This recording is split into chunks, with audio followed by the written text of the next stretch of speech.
Jets and Giants joint practices here, guys, because there is, like I said, there's a lot to go over. There really is. So for those who aren't aware, obviously the Giants are playing the Jets here this week. So it's gonna be on Saturday. So because of that, they've been doing some joint practices ahead of time there. I've done two so far. And the big thing that you've been hearing about it is the rookies again. The rookies have been pretty much, the big thing here, basically, all training camp.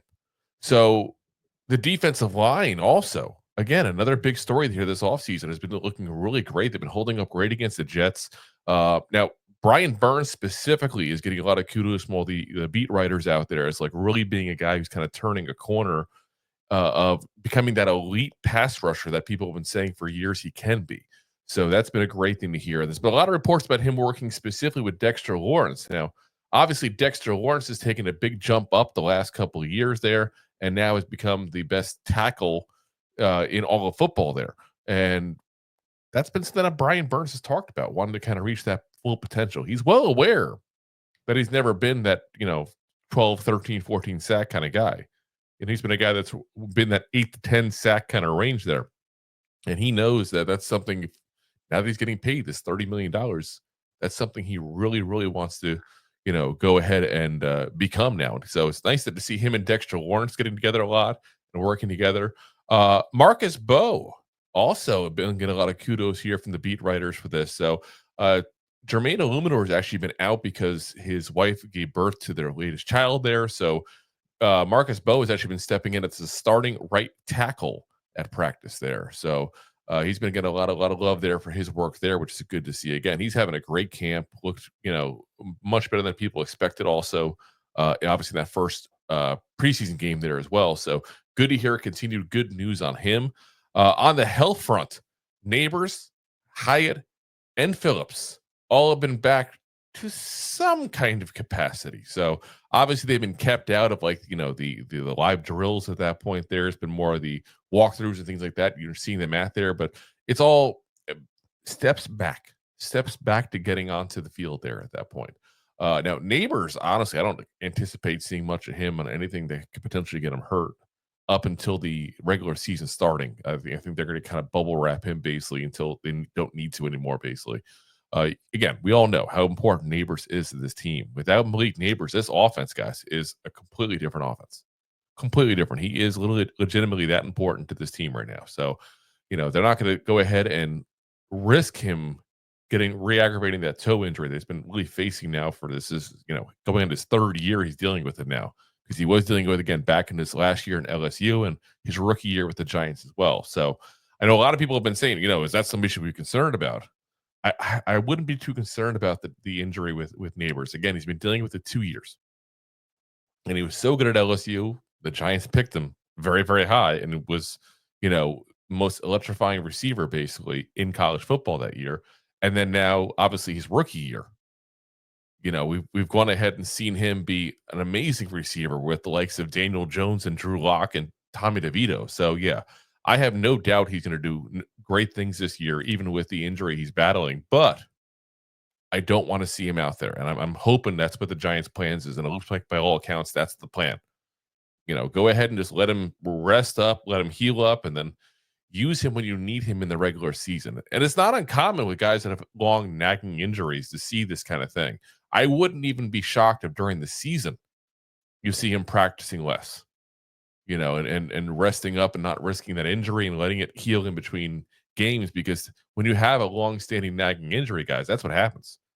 You play in a game like that, because let's be honest, football is one of those games you're moving nonstop. It's not like baseball. You're not sitting in the outfield scratching yourself for half the game. He's going to need time in between those games to heal up. So I'm sure the Giants are going to have kind of like a specialized practice basically scheduled for him for this entire season.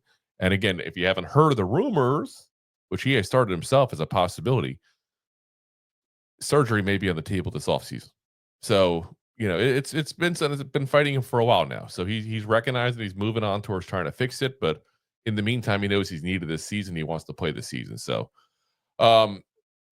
The offense overall as a whole, though, guys, I've been hearing a lot of mixed on. I've heard some reporters say it was okay, not exciting, not great. I've heard some say it looked really good. There's been a lot of mix on that, you know? So I do think that's something we're going to have to go ahead and keep an eye on. Again, though, keep in mind, no Andrew Thomas, no Jermaine Eluemunor, no Neighbors, no Hyatt, no Slayton on these offense versus defense kind of drills they're doing there with the Jets right now. So that's a lot out right now for the Giants. You know, you're talking both offensive tackles and three out of the top four receivers now. That's a lot. If you want to call Hyatt a fourth receiver, I don't know where to put this kid right at this point, but um, that's a lot. That's a lot. Um, so you got a couple of players obviously out in the Jets defense as well. So I'm not going to sit there and say it was stacked offense. I mean, stacked defense versus an offense that's got a lot of struggles and injury issues and people that aren't been playing there the last couple of days. It's been both sides dealing with that. So it really makes it difficult when you do that to kind of take a grasp of where exactly the offense or defense is in that kind of scenario. So again, never have I heard much people say, "Oh, they were embarrassing, they were horrendous." You know, you always get one or two people at that point when you look at all the stuff the beat writers are saying there. Mostly, it's they looked okay. Nothing to get excited about. Nothing to go, burn MetLife Stadium down about. That's basically where they're at there. Now, the one thing was interesting on offense was Elijah Chapman also back out there playing fullback. We talked about that earlier in the camp there. That's happening again here also now with the practices with the Jets as well. So tells you that one thing, the Giants liked it and they plan on using it, which is what honestly I think is what's probably going on. To what degree, I don't know, but it's something they probably plan on pulling out during the season there. The second thing is that they're not quite sure. They need more time with it. That's definitely the possibility. So I don't want to sit there and say that this is definitely what's going on. But again, for those who aren't aware, Chapman has played, as a running back in high school. He was a fullback in college at times. They had specific packages for him. And it looks like the Giants are going to go ahead and try to use that potentially as well. A lot of news on scuffles at the joint practices as well. Nothing I would say was a full on brawl. It wasn't like it was with the Lions a couple years ago. This is definitely more of a situation where there's been some, pushing, shoving. There was a couple punches, but nothing that broke out into an all out brawl there. So, I think it's good energy. I'll put it that way. Like you don't want the guys to be not fighting, and a lot of it is offensive linemen that were fighting, thinking that the smaller guys, they're the weapons on the offense there, were getting pushed around a little bit too much there. They were kind of sticking up for them, kind of like you see with quarterbacks specifically usually, but this is a situation where the offensive line is really taken to protecting the rest of the offense in a big way there, which I like to see. Let's get to a couple of the comments you guys had. Let's see here. Dev starts us off with, has Alexander been playing? I haven't heard anything specifically on him on the joint practices. I did hear since end of preseason game there, the rest of the start of this week there, I did hear a little bit about him on the field there, but nothing as far as him specifically and, the full on contact offense versus defense kind of drills to that point there. I do think that we'll probably see him again in this preseason game, hopefully for more. I want to see him get a lot of time on the field. But again, he's been battling an injury, so you can't do it to the point where that's an issue. And now all of a sudden you got a guy out in the field playing too long that shouldn't be probably out there as much, So without knowing the medical info, it's hard to say what we're going to see on him. But he has been definitely underwhelming by all accounts in camp so far. A guy that we had a lot of hopes for on this show. So we'll have to see how the rest of the training camp and everything progresses there. We do know he's coming from a smaller school. Sometimes there is a pretty steep learning curve in that kind of scenario. But again, he did look good in the Senior Bowl. He did look good, in all his pro day and all that kind of stuff. So, we'll have to take it, wait and see kind of attitude there with him. I don't want to give up on a kid too quickly, but there's already some people I know that kind of have that attitude already. But it's way early. Let's see what he's got. Ghost Dogs Big Talk, what's up? That says keep Neighbors on ice. We have seen enough. LOL. Exactly. I said I'm all for that. I don't want to see him one single play this entire preseason. I'd rather sit him out the rest of the camp. Even at that point, I don't think it's going to be a situation where we need to see him at this point. Like, let's be honest. Even when Russell Wilson's out there, because the rumor is starters will play more of this preseason game than they did the prior one. Even with Russell Wilson and the starting offense out there, it's going to be a very vanilla offense. We all know that. Let's be honest. It's going to be just like it was that first, drive against against the Bills, where it was dink and dunk, go for yak, drop off to the tight ends, that kind of stuff. Especially with the way the wide receivers have been injured. So I don't think putting Neighbors out there even helps the offense all that much because again, it's just preseason. So, and like I said, I don't expect to see him. Jay says that outfit has a lot of miles on it, of course, because it's the favorite rest stop of the entire country, Bucky's. I know a lot of you guys aren't really, you know, too big into the, Bucky's up north because you don't really deal with it very often. But it is the happiest place on earth, pretty much there, besides Disney, of course. So, let's see here. Oops, my mouse is going all crazy here. Jay says, "Have you heard anything from Goldston?" No, I have not. Jay says, "Deb, it's crazy that Darius Alexander is a year older than Cordell Flott." Yep, he's COVID year, guys. It's crazy. Deb said, "I did not know that, Jay." Yeah, it's Jay says we always get burned by guys who have good senior bowls. It's it's weird too. Remember that was a thing for a while. Like the Giants were like getting guys who like the Senior Bowl MVPs like every single year, guys they loved in the Senior Bowl. And you're right, it didn't work out. I definitely think it was more of a Gettleman thing than a Shane thing, that's for sure. But again, Alexander coming off injury, coming from a small school. I think we just have to have a little patience with this kid. That's not to say he's going to be a baller and he's going to be a great player. I was hoping for good things from him. Obviously, I think it's a great scenario again for a rookie to come into, play next to Dexter Lawrence. Like that's the dream for most rookies to come into. But there's definitely the variables. The school issue, coming from a very, very small school, that's an issue for sometimes. And also on top of that, again, the injuries. So we'll have to see what happens there. Jay says, not worried. It's not like we're facing two corners week 1, 2. Yeah, like I said, it is what it is. I mean, you're saying as far as Neighbors, like I'm not. There's not a single guy that I would say Neighbors goes against, and I'm like, oh God, no, not that guy's covering Neighbors. Like I feel like Neighbors has gotten. And maybe I'm early on this. Who knows? If I'm crazy, feel free to tell me. But I feel like there's a scenario where there's not a scenario, I should say, where Neighbors goes into a game, and I'm like, this guy that's covering Neighbors can shut him down. He already is mentally in my eyes, like where I'm like, no matter what, he's gonna do his thing. He's that guy you gotta just try to contain. You're not gonna stop him, you know. Ghost Dog says, I did not want to see Banks covering Pickens at this point. LOL. Now I'm nervous. Yeah. Well, we'll see on Pickens. I mean, listen, I don't want to go too much in the Cowboy stuff there, but Pickens is a guy that I think the Cowboys are going to regret getting.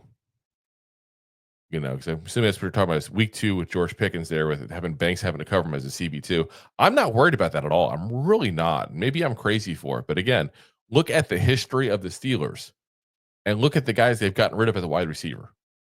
They've gotten rid of a lot of them. And typically they know how to get rid of them at the exact right time. They know how to draft basket case wide receivers, get the best they can of them, and then let them go. So yeah, I'm not too concerned about that part of it there. I am concerned about Banks overall, but not that particular week exactly. And he says, so there is concern, Jay Ferris, but the other way around, LOL.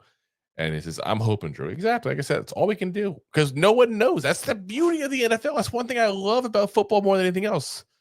Listen, we can all have our opinions, but there are no right or wrong answers until it happens.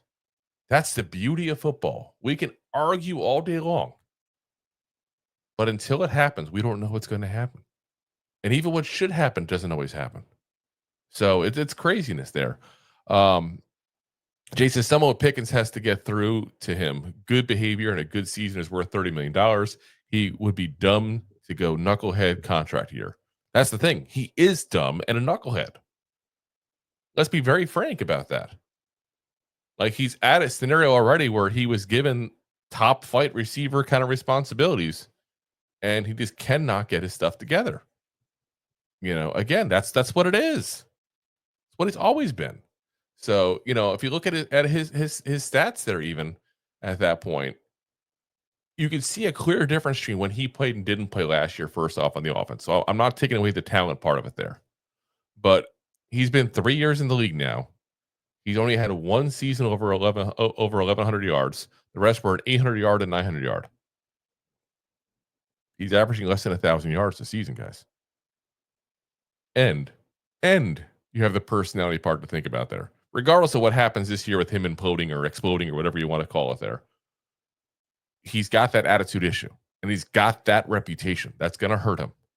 So if he's smart, again, you're right, Jay. If he's smart, he's going to ball out. He's going to do everything he's asked of him at that point. He's going to go work hard the entire time. But he's not. If he was smart, let's be honest, he'd still be in Pittsburgh. He wouldn't be in Dallas.